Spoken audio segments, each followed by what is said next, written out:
Welcome back to magnet brains. मैं हुसैन अहमद और मैं लेकर के आई हूं आपके लिए chapter 5 conservation of plants and animals के एनसीईआरटी सॉल्यूशंस। तो क्या आप तैयार हैं इस चैप्टर के क्वेश्चन एंड आंसर सॉल्व करने के लिए? Let us begin with the question number 1। Question number 1 जो कि है एक fill in the blanks type question. Let us read the first one. A place where animals are protected in their natural habitat is called. एक ऐसी place जहां पर animals को protect किया जाता है उनके ही नेचुरल हैबिटेट में। यहाँ पर हम एनिमल्स की बात करें सिर्फ तो ये है wild life sanctuary. Now let us come to the second one. Species found only in a particular area is known as. अगर एक ही पर्टिकुलर एरिया में कुछ स्पीशीज पाई जाती है तो उनको हम बोलते हैं एंडेमिक स्पीशीज, यानी कि ये जो स्पीशीज है ये सिर्फ एंडेमिक है to a particular area. Alright, यहाँ पर हमने देखा कि only in a particular area, so it is an endemic species. So migratory birds fly to far away places because of dash changes. Migratory birds हम जानते हैं कि फार अवे प्लेसेस तक फ्लाई करते हैं। क्यों करते हैं? क्योंकि बिकॉज ऑफ क्लाइमेटिक चेंजेस। यहाँ पर हम देखते हैं कि जो कोल्ड टेम्परेचर्स होते हैं, कोल्ड जब सीजन होता है, विंटर सीजन होता है, तो कुछ साइबेरियन क्रेन्स जो होते हैं माइग्रेट कर जाते हैं to other places because of climatic changes. Now differentiate between the following. सबसे पहले हमें देखना है कि हमें डिफ्रेंशिएट करना है। पहला हमें लिखना है wild life sanctuary and biosphere reserve में क्या डिफरेंस होता है। जैसे कि हम जानते हैं कि जो वाइल्ड लाइफ सैंक्चुरी है ये मोस्टली सिर्फ एनिमल्स की बात करती है, और जो बायोस्फीयर रिजर्व है ये प्लांट्स एनिमल्स के साथ साथ वहाँ के जो इंडिजिनस पीपल हैं उनके भी बारे में, उनके भी प्रिजर्वेशन कंजर्वेशन की बात करते हैं। सो वाइल्ड लाइफ सैंक्चुरी जो होती है the area reserved in a forest, ये एक area reserved in a forest होता है for the protection of wild animals. यहाँ के फॉरेस्ट के जो वाइल्ड एनिमल्स हैं इनका प्रोटेक्शन के लिए यहाँ पर वाइल्ड लाइफ सैंक्चुरीज बनाई जाती है। और जो यहाँ अगर बायोस्फीयर रिजर्व्स की बात करें तो जो बायोस्फीयर रिजर्व्स होते हैं ये ऐसे एरिया होते हैं which are meant for the protection और कंजर्वेशन ऑफ द बायोडाइवर्सिटी। यहाँ पे एंटायर जो बायोडाइवर्सिटी है उसका प्रोटेक्शन होगा, कंजर्वेशन होगा। It also helps in maintaining the culture of that area. हम जानते हैं कि यहाँ पर प्लांट्स और एनिमल्स के साथ साथ वहाँ के जो ट्राइबल पीपल होते हैं उनका भी कल्चर यहाँ पे कंजर्वेशन करते हैं हम in biosphere reserves, which makes it different and a lot more different than wildlife sanctuary. Now अब हम जानते हैं डिफरेंस बिटवीन जू and a wild life sanctuary. जैसा कि हम जानते हैं कि जू और वाइल्ड लाइफ सैंक्चुरी दोनों में ही हम एनिमल्स की बात करते हैं, बट जो जू होते हैं वो आर्टिफिशियल हैबिटेट होते हैं। जो जू होते हैं वहाँ पर उन्हें आर्टिफिशियल हैबिटेट प्रोवाइड किया जाता है, a place where animals are protected in an artificial habitat. दोनों में ही हम एनिमल्स को प्रोटेक्ट कर रहे हैं, बट जो जू होते हैं वहाँ पर जो उनका हैबिटेट होता है वो आर्टिफिशियल होता है।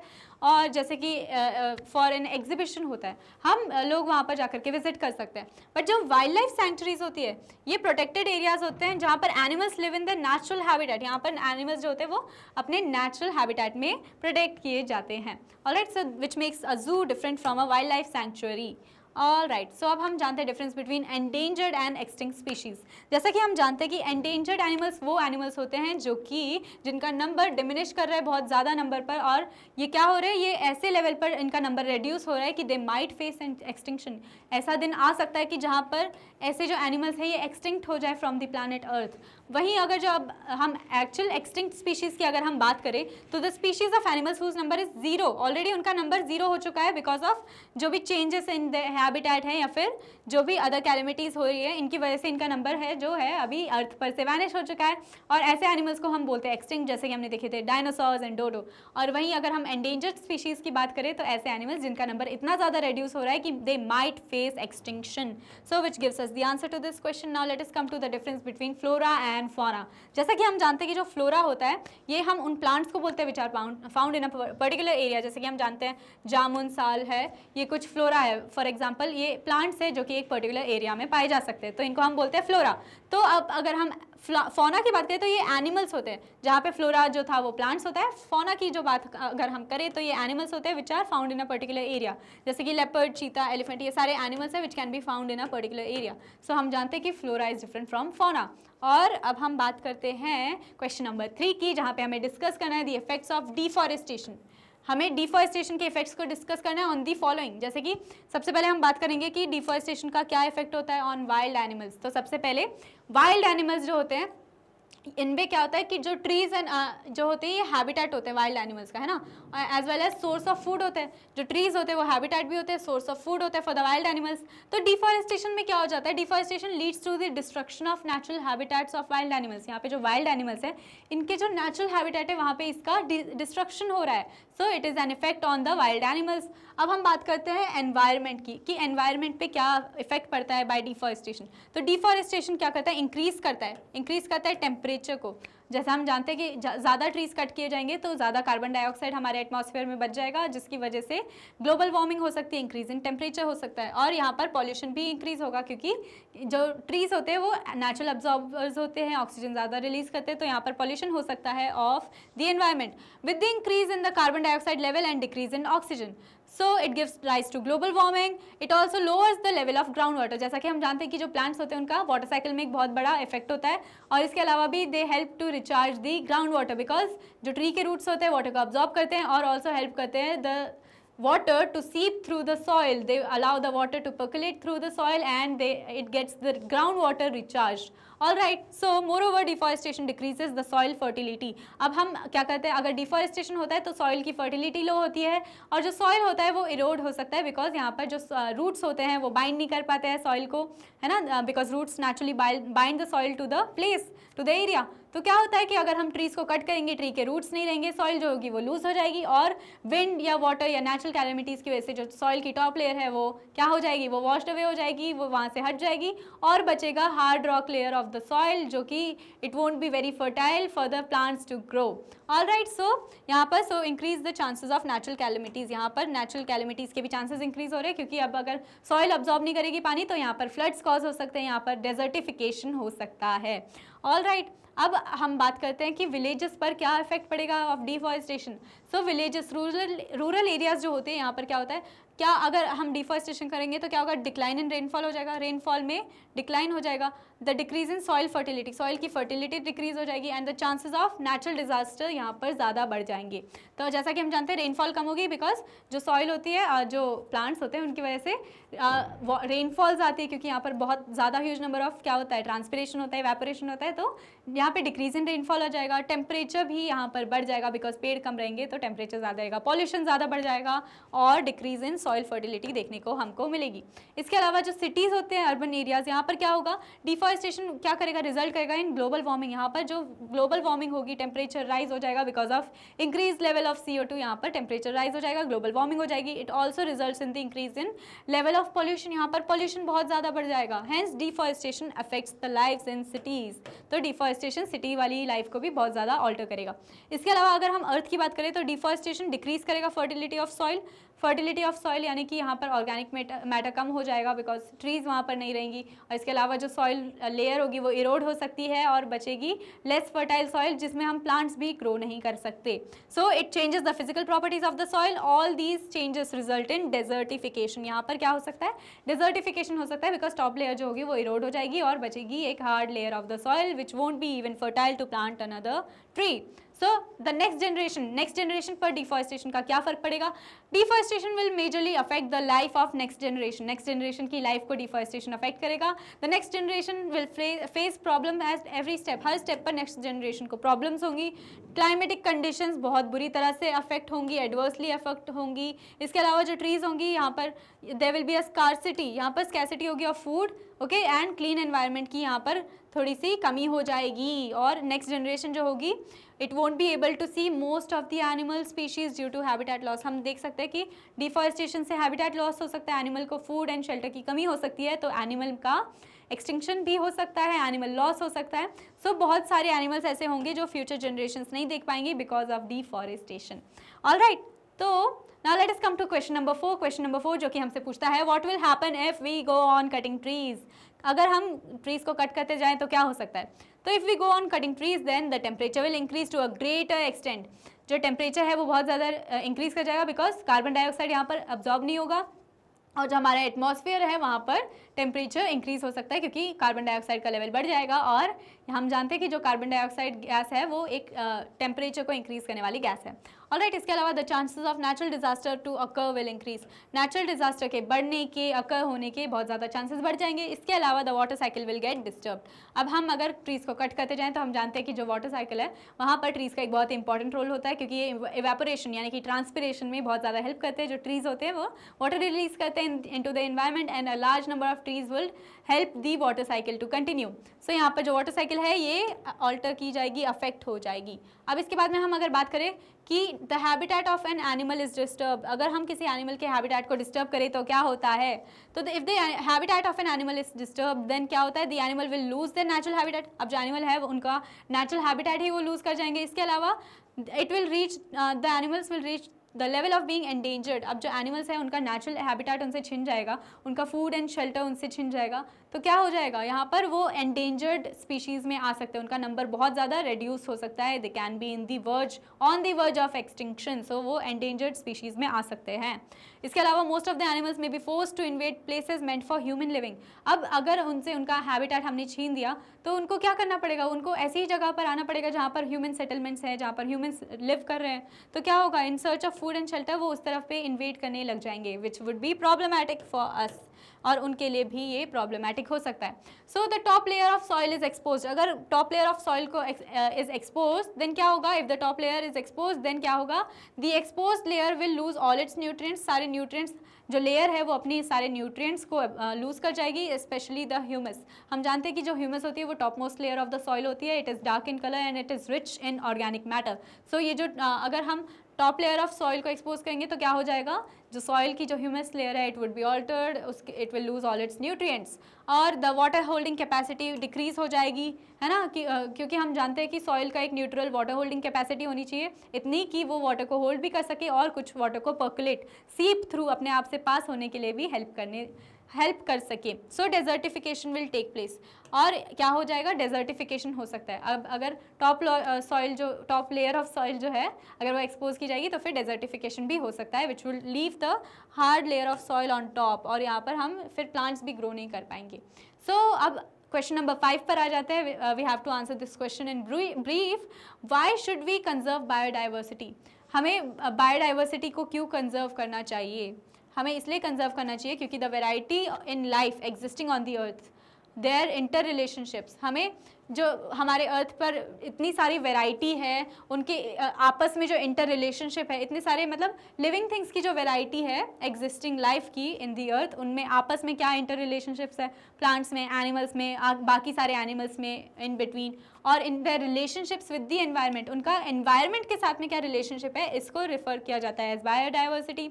Okay, we should conserve biodiversity. अब बायोडाइवर्सिटी को समझने के बाद में हमें क्या करना है, सबसे पहले तो बायोडाइवर्सिटी यही है, it is about the variety of living things, हम नाम से जान सकते हैं बायो एंड डाइवर्सिटी, बायो मतलब लिविंग थिंग्स एंड डाइवर्सिटी का मतलब होता है वेराइटी।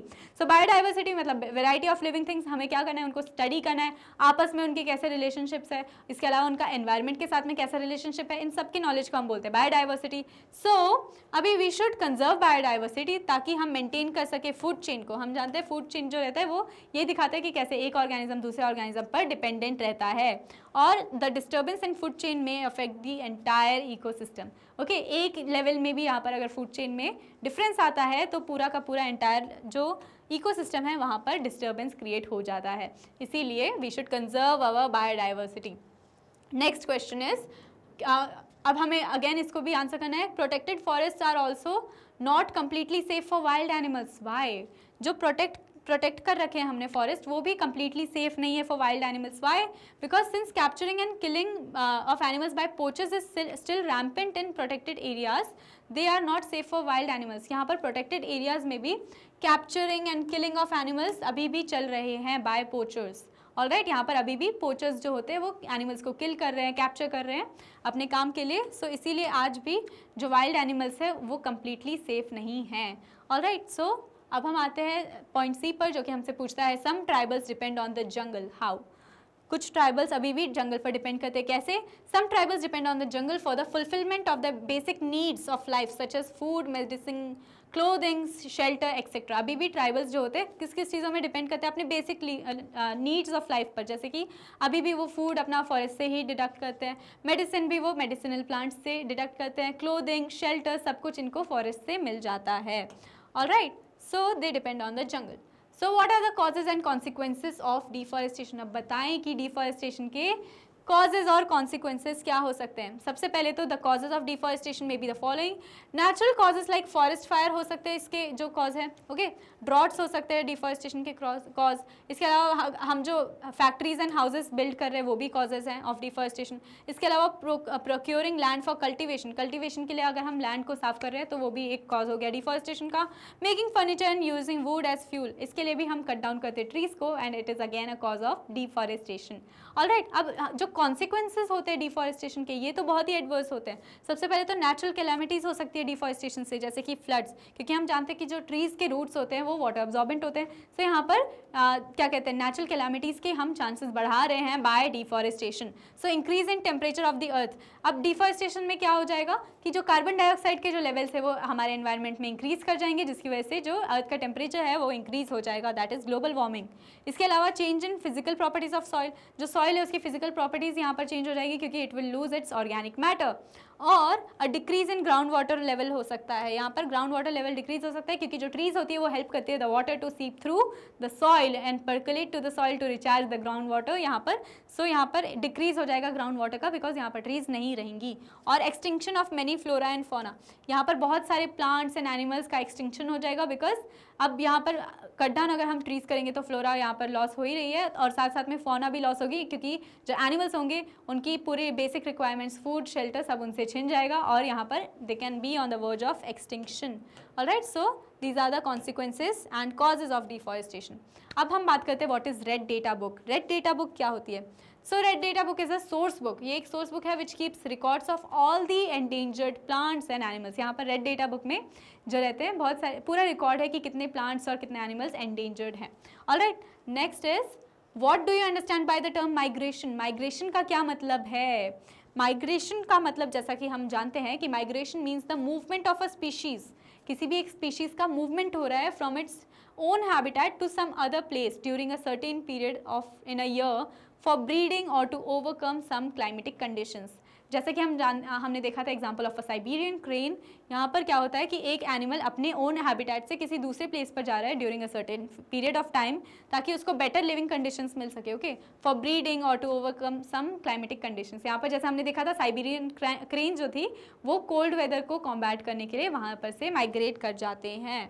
ऑलराइट, अब हम आते हैं क्वेश्चन नंबर 6 पर, जो कि हमसे पूछता है कि in order to meet the ever increasing demand in factories and for shelter trees are being continuously cut. हम जानते हैं कि हमारी एवर इंक्रीजिंग डिमांड जो होती है, हम जानते हैं कि जो डिमांड है वो बढ़ती ही जा रही है फॉर फैक्ट्रीज एंड शेल्टर, तो ट्रीज़ को हम कंटिन्यूसली कट करते जा रहे हैं।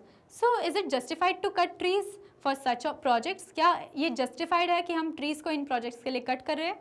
Discuss and prepare a brief report. अब हमें क्या करना है, हमें बताना है कि क्या ये जस्टिफाइड है।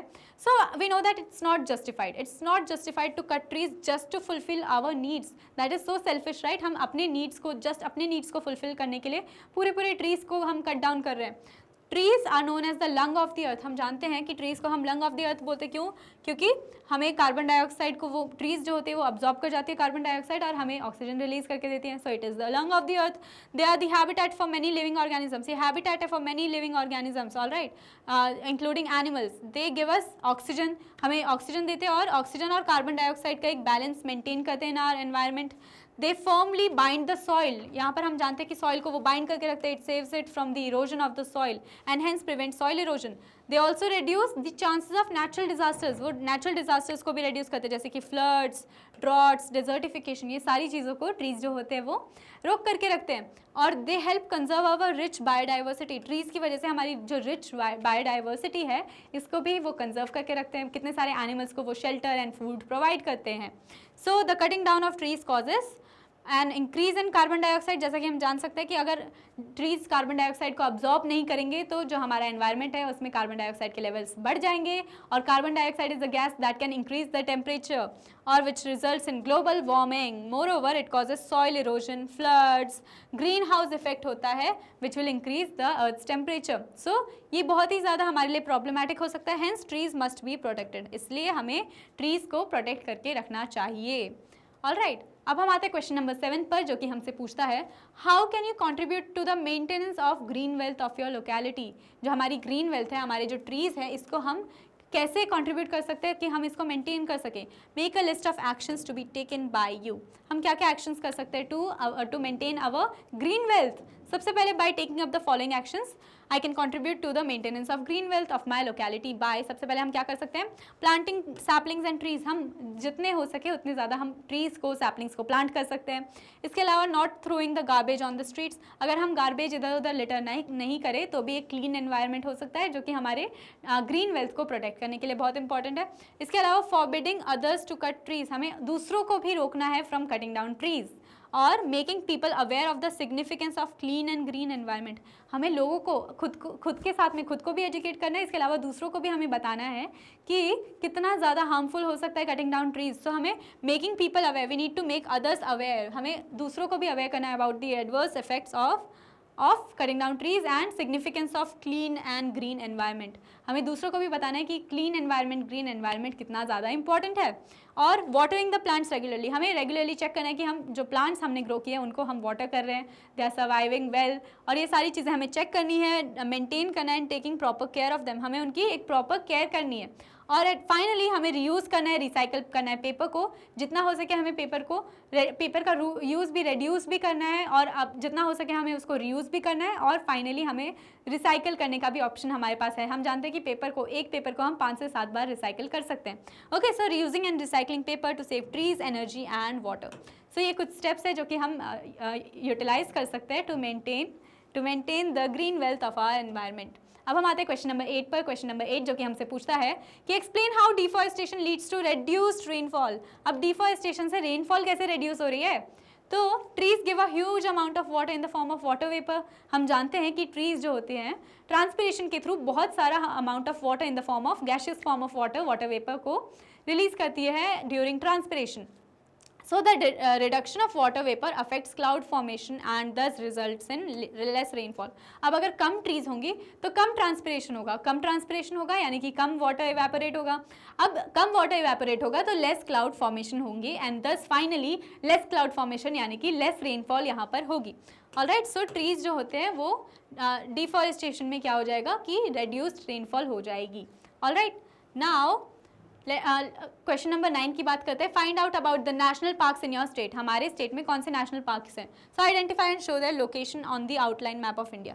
तो ये है आउटलाइन मैप ऑफ इंडिया। मैंने यहाँ पे कुछ अदर स्टेट्स के भी लिखे हैं। तो सबसे पहले बात करते हैं, मैं जैसे कि मध्य प्रदेश में हूँ, तो यहाँ पर मैंने देखा ये जो मेरा स्टेट है, इस स्टेट के अंदर बहुत सारे नेशनल पार्क्स है, जैसे कि शिवपुरी नेशनल पार्क। ऑलराइट, यहाँ पर शिवपुरी नेशनल पार्क है, बांधवगढ़ नेशनल पार्क है यहाँ पर। ओके, इसके अलावा वन विहार भोपाल का जू है, ये भी एक नेशनल पार्क है, और कान्हा नेशनल पार्क है, पंच नेशनल पार्क है, और है सतपुरा नेशनल पार्क। ऑलराइट, सो हमने देखा कि मध्य प्रदेश में कितने सारे नेशनल पार्क्स है। इसके अलावा आप अपने स्टेट में भी देख सकते हो कितने सारे नेशनल पार्क्स होंगे। ऑलराइट, अब हम बात करते हैं नेक्स्ट क्वेश्चन की। क्वेश्चन नंबर 10 जो कि हमसे पूछता है कि why should paper be saved. Paper को हमें सेव क्यों करना चाहिए? Prepare a list of ways in which you can save paper. So सबसे पहले देख लेते हैं कि a large number of trees can be saved by saving paper. This will also save paper, save water. यहाँ पर अगर हम a large number of trees cut जो हो रही है वो हम पेपर को यूटिलाइज करके रेड्यूस करके पेपर के यूज़ को रेड्यूस करके हम सेव कर सकते हैं large number of trees and this will also save water that is use to manufacture paper को मैन्युफैक्चर करने के लिए कुछ वाटर भी लगता है और that can also be saved in the same manner.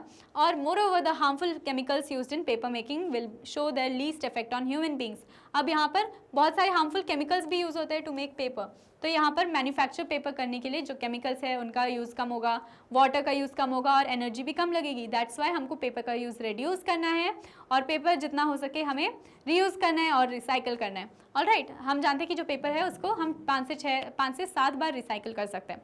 इसके अलावा some ways to save paper, जैसे कि हम पेपर को रिसाइकिल कर सकते हैं, हम इकोनॉमिकल यूज़ ऑफ पेपर करें, है ना, जितना कम यूज़ हो उतना करना चाहिए। और इसके अलावा पेपर को फाड़ना नहीं है, फेंकना नहीं है ना। इसके अलावा paper should not be burn. सबसे पहले तो हमें पेपर को बर्न ही नहीं करना चाहिए, क्योंकि एटलीस्ट अगर हमारे पास में पेपर रहेगा तो हम उसको रीयूज़, रेड्यूस और रिसाइकिल कर सकते हैं। बट क्या हो सकता है, अगर हम बर्न करेंगे तो इनमें से कोई भी प्रोसेस नहीं हो पाएगा। ऑलराइट, सो हमें पेपर को सेव करने के लिए बहुत सारे ऐसे स्टेप्स लेने होते हैं। अब क्या करते हैं, हम कंप्लीट करते हैं अपने बहुत ही क्या कहते हैं एक्साइटिंग से वर्ड पजल को। सबसे पहले देख लेते हैं। Okay, it starts with down. Let us go with first one, species on the verge of extinction. जो स्पीशीज वर्ज पर एक्सटिंक्शन पे, अभी तक एक्सटिंक्ट नहीं हुए, they are on the verge of extinction, ऐसे स्पीशीज़ को हम बोलते हैं एंडेंजर्ड स्पीशीज़, हम बोलते हैं इनको एंडेंजर्ड स्पीशीज़। इसके बाद में देख लेते हैं second one, a book carrying information about endangered species. हम जानते हैं ऐसी बुक जो कि इन्फॉर्मेशन कैरी करती है about endangered species is red data book, the book is called red data book. अब हम आ जाते हैं थर्ड वन पर, जो कि हमसे पूछता है कि कॉन्सिक्वेंस ऑफ डिफॉरेस्टेशन, डिफॉरेस्टेशन का क्या कॉन्सिक्वेंस हो सकता है? Deforestation can make the land desert, okay, so deserts can be caused as a consequence of deforestation. इसके अलावा अब हम आते हैं अक्रॉस में, स्पीशीज़ विच हैव वैनिश, ऐसी स्पीशीज़ जो वैनिश ही हो चुकी है, ऐसी स्पीशीज़ को हम बोलते हैं एक्सटिंक्ट, ऐसी स्पीशीज़ को हम बोलते हैं एक्सटिंक्ट स्पीशीज़। इसके अलावा species found only in a particular habitat, अगर एक ही हैबिटेट में कोई स्पीशीज़ पाई जाती है तो उसको हम क्या बोलते हैं? उसको हम बोलते हैं एंडेमिक, ऐसी स्पीशीज़ जो कि endemic to a particular habitat है, उनको एरिया को हम बोलते हैं एंडेमिक स्पीशीज़। इसके अलावा finally variety of plants, animals and micro organisms found in an area, जितने भी लिविंग थिंग्स है फाउंड इन एन एरिया, उसको हम बोलते हैं biodiversity. Alright, biodiversity which completes the entire puzzle, है ना? So which completes the entire puzzle. So it was easy, wasn't it? It was easy and these are the answers. हमने देखा जो भी सॉल्व किया था वो आंसर्स यहाँ पर हमें देखने को मिल रहे हैं. So this completes the NCERT solutions of this chapter. Now let us talk about our favorite platform MagnetBrains, जो कि हमें फ्री में क्वालिटी एजुकेशन प्रोवाइड करता है. हमारा काम है वीडियोस को लाइक करना, शेयर करना और सब्सक्राइब करना. मैग्नेटब्रेन्स इंग्लिश मीडियम के साथ साथ हमें हिंदी मीडियम के भी कोर्सेज अवेल करता है. इसके अलावा CBSE बोर्ड के साथ साथ इन सारे बोर्ड्स के भी कोर्सेज हमें प्रोवाइड करता है.